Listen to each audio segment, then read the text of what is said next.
29절에서 35절 말씀 오늘 함께 봉독하겠습니다.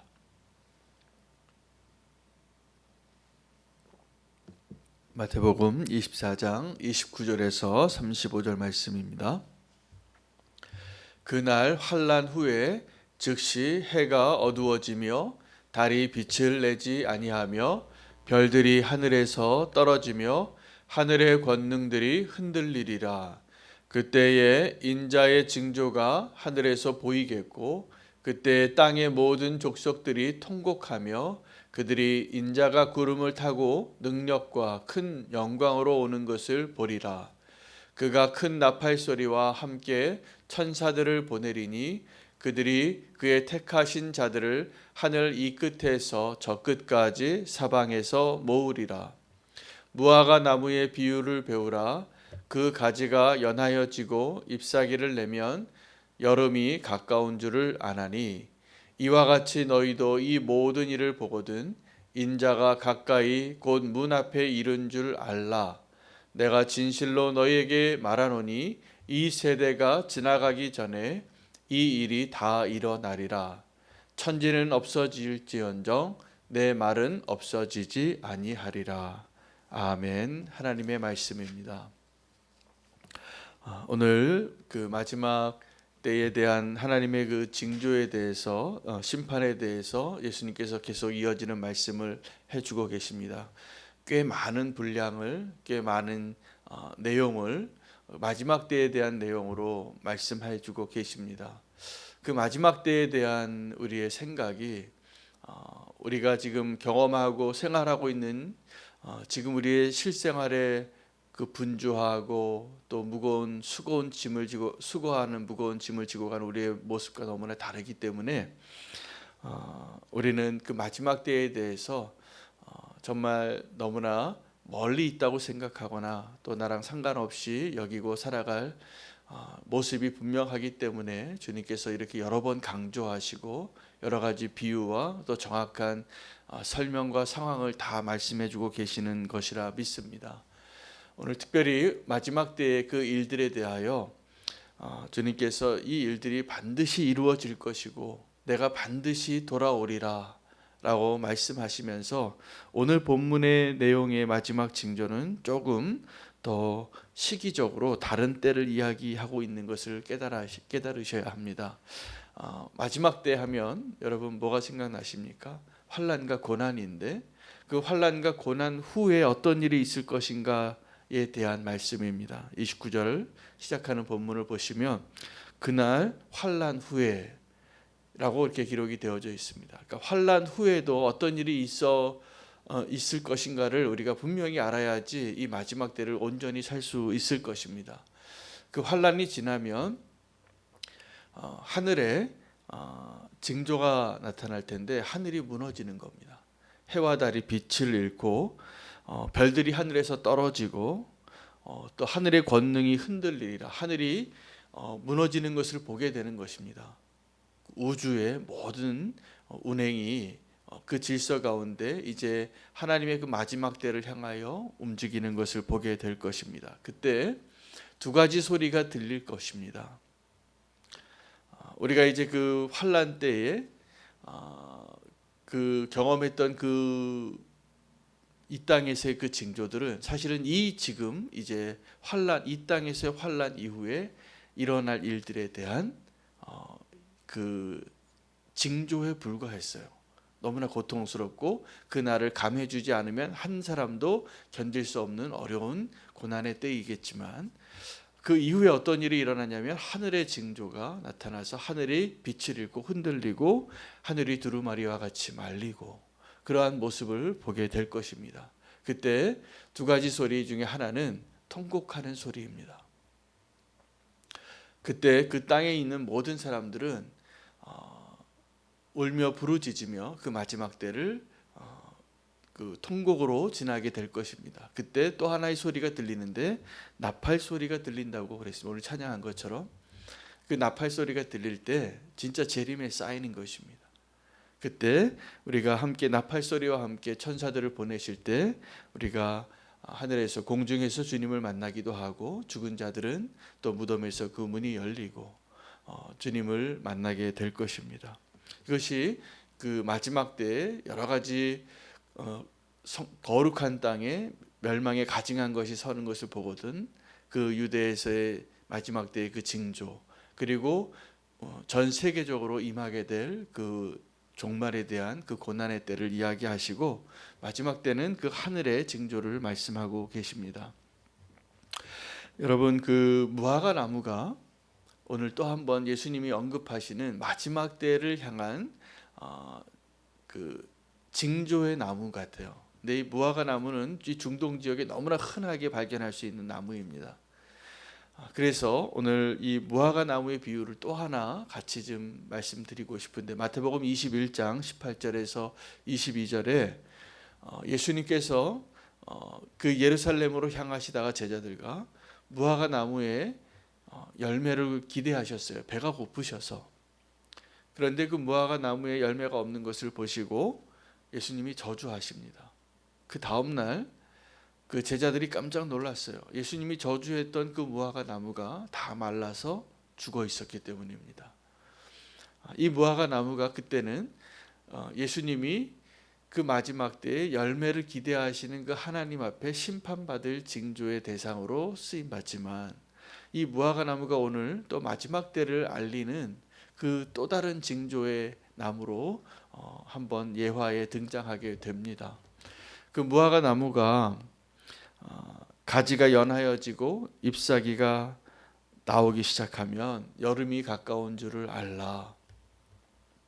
무화과 나무는 이 말씀을 듣는 유대인들, 또 예루살렘에 살던 그 유대 지방의 모든 사람들 가운데 흔히 볼 수 있는 나무였죠. 그 잎사귀의 나무가 가지가 연해지고 잎사귀가 나기 시작하면 이제 어느 때가 올 것을 알라라고 말씀하고 계시는 것입니다. 그 무화과 나무의 비유 가운데 우리가 발견하는 것은 하나님께서 창조하시고 운행하시는 그 모든 자연들은 하나님의 명령대로 다 순종하고 있는데, 순종하지 아니하는, 그리고 하나님의 때를 알지 못하는, 하나님의 운행을 거역하는 유일한 존재를 향한 하나님의 메시지가 되는 것이 됩니다. 여러분, 우리가 하나님의 운행을 거스르고 있는 유일한 존재입니다. 모든 피조물들 가운데. 무화과 나무의 그 비유를 통하여서 하나님께서 역사하시는 그 운행을 보라는 거예요. 그리고 마지막에 이 마지막 때의 결론은 천지는 없어질지언정 내 말은 없어지지 아니하리라. 우리는 거꾸로 생각합니다. 어떤 분이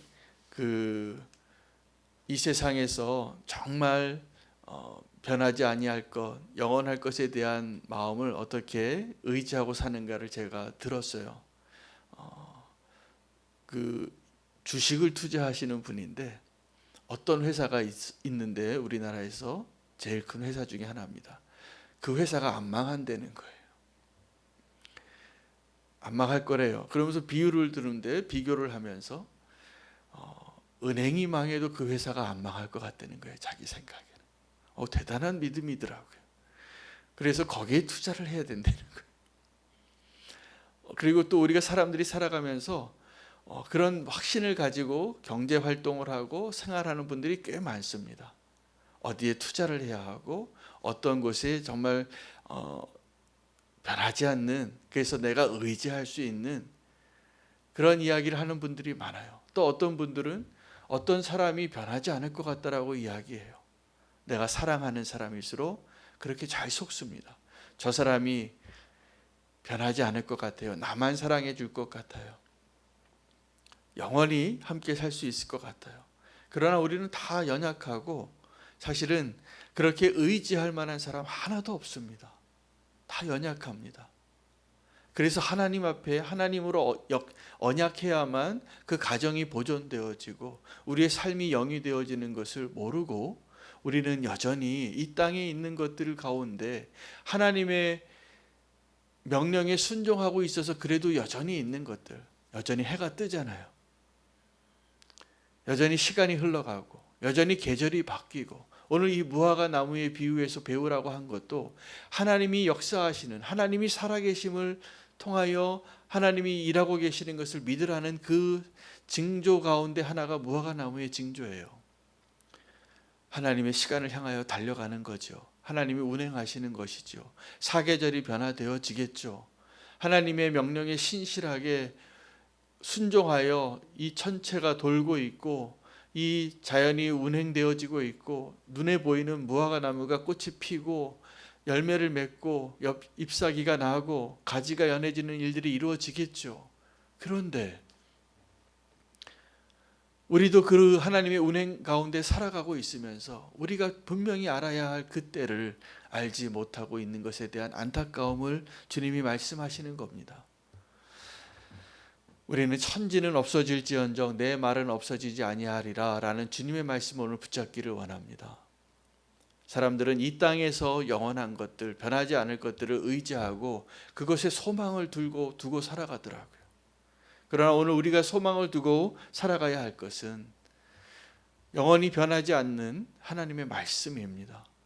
여러분, 이 말씀이 왜곡되기도 하고 또 하나님 앞에 인정받지도 못하고 하나님께서 말씀하시고 이 말씀대로 살라고 했는데 우리가 그 하나님의 명령을 버리고 살잖아요.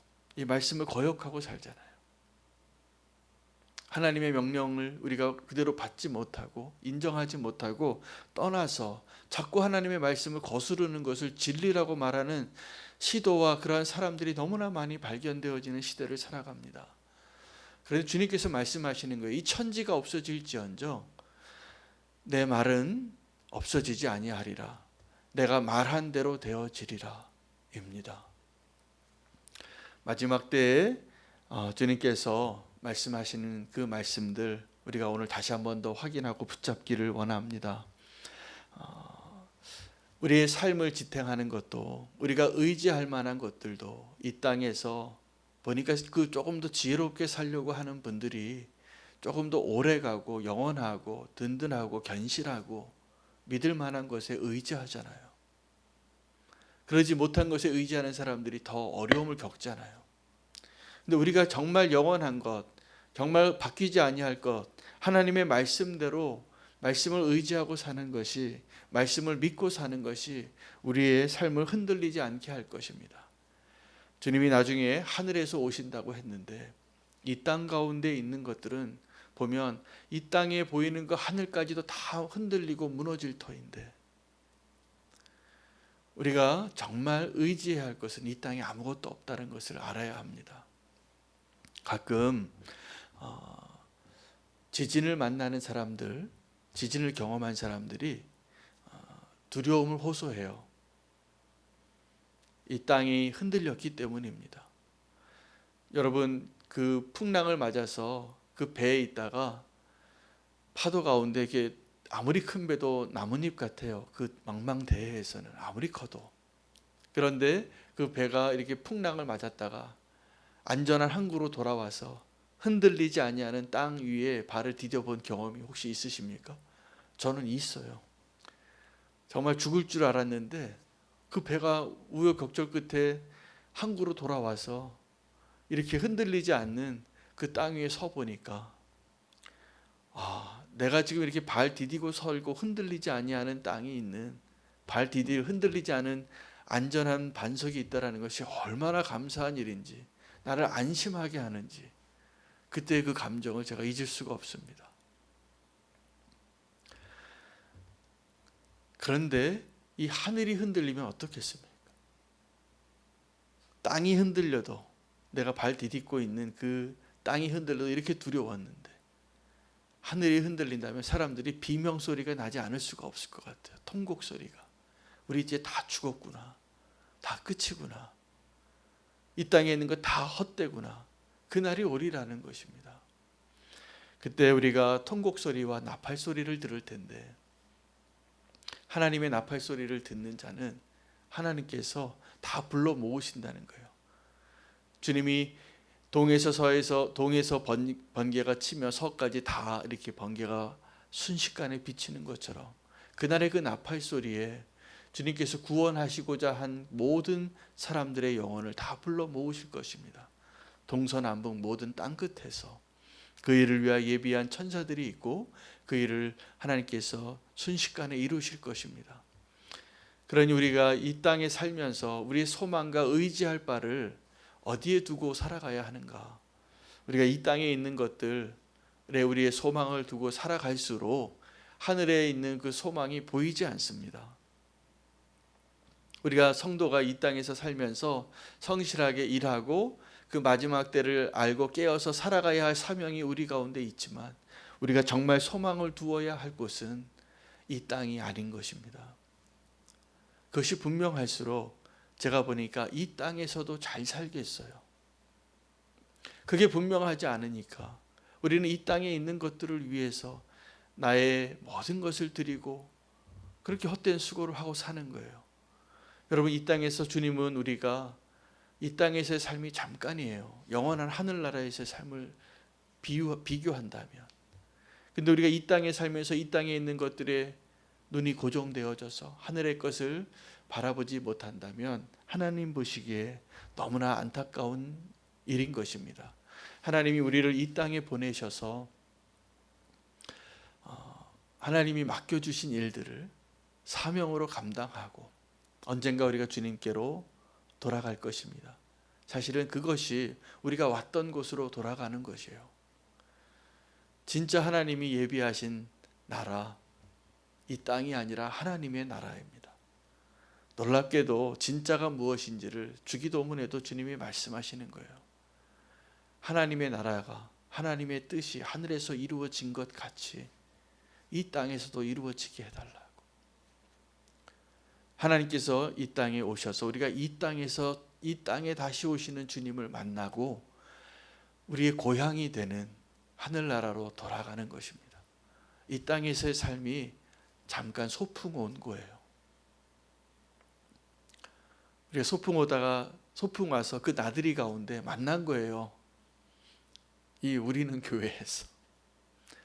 그래서 너무나 행복하게 서로 만나서 같이 주님을 찬양하고 예배하고 같이 기도하고 그렇게 행복하게 잠깐 그 소풍을 누리라고. 그리고 이 땅 가운데 하나님께서 원하셨던 그 하나님의 뜻이 이루기 위하여 동역자로 보내주신 거예요. 같은 믿음을 가지고 있으니까. 우리가 다른 삶을 살다가 이렇게 하나님의 은혜 가운데 이 땅에서 같은 소망으로 기도하고 예배할 수 있다는 것이 얼마나 놀라운 축복입니까? 그 축복을 누리시고 함께 같은 여정 가운데 있습니다. 소풍이기 때문에 같이 주님이 우리를 보내신 그곳으로 같이 천국으로 갈 수 있는 그 소망으로 살아가는 동행자가 되기를 원합니다. 하나님께서 이 땅에 하나님의 나라를 완성하기 위하여 하나님이 오셨어요. 그래서 이 종말은, 오늘 이 종말이 사실 우리가 알지 못하는 챕터 2가 있고 1막 2장 3막 4장 이렇게 있는 것처럼 사실은 오늘 구원을 이루시기 위한 하나님의 이 종말의 계획은 이미 예수님께서 2000년 전에 이 땅에 오셔서 십자가로 승리하시고 이제 다시 오시는 그날 사이에 다시 오실 주님, 하나님께서 첫 번째 오셔서 십자가에 죽으시고 부활하셔서 올라가셨잖아요. 우리가 그 모습 그대로 다시 오시는 주님이 이 땅에 다시 오실 때 우리가 그 예수님과 함께 공중에서 정말 본향으로 올라가는 그 시간에 우리의 인생의 계획과 하나님의 그 창조의 계획 완성하실, 하나도 바뀌지 아니하고 말씀하신 대로 이루실 그 하나님의 시간표들을 오늘 우리가 또 분명히 볼 수 있게 되는 은혜가 있기를 원합니다. 이 땅에서 조금 더 살고 이 땅에서 조금 더 누리는 것, 조금 더 소유하는 것 정말 부질없는 것입니다. 하나님의 나라, 우리가 정말 소유해야 될 것 하나가 있다면 오늘 주님이 말씀하신 대로 그 말씀이 이 천지가 없어질지언정 내 말이 다 이루어지리라 라고 말씀하신 그 말을 믿을 수 있는 그 믿음입니다. 주님이 다시 오실 것입니다. 우리는 지금 다시 오실 주님을 기다리면서 이 땅 가운데 고난이 좀 있으면 어떻습니까? 슬픔이 좀 있으면 어떻습니까? 주님 다시 오실 건데 우리가 이 땅 가운데 자랑할 게 그렇게 뭐가 있습니까? 다시 오시는 그날에 비교할 수 없을 텐데. 여러분, 지금 우리가 다 장성해서 훨씬 더 많은 것을 소유하면서 어렸을 때 장난감 가지고 놀던 그 딱지 구슬 소중합니까? 제가 얼마 동안은 제 서랍에 그 딱지와 구슬이 오랫동안 보관되어 있었습니다. 제가 생각하기에 초등학교 몇 학년까지는 그것이 저의 보물이었어요. 근데 지금 생각해 보니까 그 딱지와 구슬이 얼마나 하찮지 않은 것인지, 우리의 보물이 달라지는 것처럼 장성하여서 우리의 믿음이 정말 더 장성하여 천국 소망으로 살아가는 천국 시민이 된다면 이 땅에 있는 것들이 내가 5살 때 가지고 놀던 그 딱지와 구슬과 전혀 다름이 없을 것입니다. 그 딱지 구슬 트럭으로 갖다 주면 뭐해요? 그거 가지고 뭐 하겠어요? 그런데 우리는 그때 그 딱지 하나 더 모으는 게 그렇게 행복했고, 그 구슬 하나 더 얻는 게 그렇게 부자가 된 것 같고, 그렇게 성취감을 느끼고 승리감을 느끼고 그렇게 행복했어요. 그 딱지 때문에, 그 구슬 때문에. 우리가 지금 행복하다고 느끼고 그렇게 손이 부들부들 떨면서 심판 때에도 뒤돌아보게 하고 천국을 갈 때에도 그것을 놓지 못하게 하는 그것들 다 부질없는 겁니다. 이사 갈 때마다 버리잖아요. 이제 이사 갈 때 보니까 다 버리는 연습하는 거더라고요. 그 한 번도 쓰지 않고 박스채로 있던 거 버릴 때가 많아요. 다 버리고 우리가 주님이 오시는 그날에 천국을 향하여 나아가는 그러한 삶을 사는 것이기 때문에 이 땅에서의 행복과 이 땅에서의 부요함이 아니라 오늘 말씀하신 대로 그날이 올 때 자세한 설명을 너무나 많이 말씀해 주고 계시는 것 같아요. 우리가 그것을 보지 못하고 있기 때문입니다. 그것을 볼 수 있기를 축복합니다. 이 땅에서의 삶도 축복이에요. 그래서 우리가 이 땅에서 하나님이 원하시는 일들을 성취해야 되고 그 사명을 가지고 살아야 하고 주님과 함께 그 여정을 가야 할 것입니다. 그러나 이 땅에서의 그 삶을 감당할 수 있는 힘은 우리가 의지할 바가 이 땅에 있는 것이 아니라 하늘에 있어야지만 가능할 겁니다. 하나님이 허락하신 대로 주님께서 저와 여러분이 함께 이 땅에서 사는 천국의 시민으로 동일한 목적지를 향하여 아름답게 그 여정을 감당할 수 있게 되기를 원합니다. 무화과 나무의 비유가 열매를 맺으라는 주님의 소망이 달려 있었을 때도 한번 예화로 쓰임 받았고, 또 우리가 보지 못하는 천국의 때를 알지 못하는 우리에게 그 마지막 때를 알라고 말씀해 주시는 또 하나의 소품이 되었습니다. 그 마지막 무화과 나무의 비유를 통하여 우리가 오늘도 분명하게 천국을 의지하고 살고 또 천국 소망으로 살아갈 수 있는 저와 여러분 되시기를 축복합니다. 오늘 말씀의 내용을 결론하면 주님이 반드시 다시 오실 것이라는 것이고, 그리고 하나님이 말씀하신 것은 반드시 성취될 것이라는 것입니다. 그날을 함께 믿음으로 바라보며 두 가지 기도 제목, 반드시 오실 주님을 기다리는 자가 되게 해달라고, 또 반드시 성취되어질 것들을 의심하지 않고 말씀대로 살게 해달라고 주 이름 부르고 함께 통성으로 기도하겠습니다. 주여